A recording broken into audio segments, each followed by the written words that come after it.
না করে আমি কোনোদিন মরবো না। বিষ্ণু ইসলাম আমাদেরকে জানিয়েছেন তোমার জন্য যে রিজিকের বন্দোবস্ত, যেই অ্যালটমেন্ট আছে, সেটা ভোগ না করে, উপভোগ না করে তুমি মরবে না, এবং সেটা আপনি উপভোগ করবেন, আপনার কাছেই আসবে।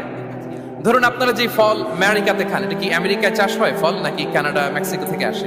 এখানেই হয়, আবার বাইরে থেকেও আসে। লেটস সে আপনি যেই অ্যাপেলটা দিয়ে আজকে ব্রেকফাস্ট করলেন, যে অ্যাপেলটা আপনি খেলেন, এটা মেক্সিকো থেকে এসেছে। ওই অ্যাপেলটা যখন কুড়ি অবস্থায় ছিল, মুকুল অবস্থায় ছিল, তখনই ওটার মধ্যে আপনার নাম লেখা। এর মধ্যে কত পাখি এসে ওই গাছে বসেছে, কত মুকুল নষ্ট করেছে, ওইটা নষ্ট করে নাই, কারণ ওইটা আপনি খাবেন। ওইটা পুষ্ট হয়ে সুন্দর একটা ফল হয়ে ইম্পোর্টেড হয়ে এটা আমেরিকাতে আসলো, আমেরিকার বাজারে। অনেক মানুষ ওই ফলটা সুপার মার্কেটে যে ধরে চড়ে নেড়ে আবার রেখে দিয়ে চলে গেছে, নেয় নাই। ওইটা সে খাবে না, কারণ ওইটা আপনার রিজিকে লেখা।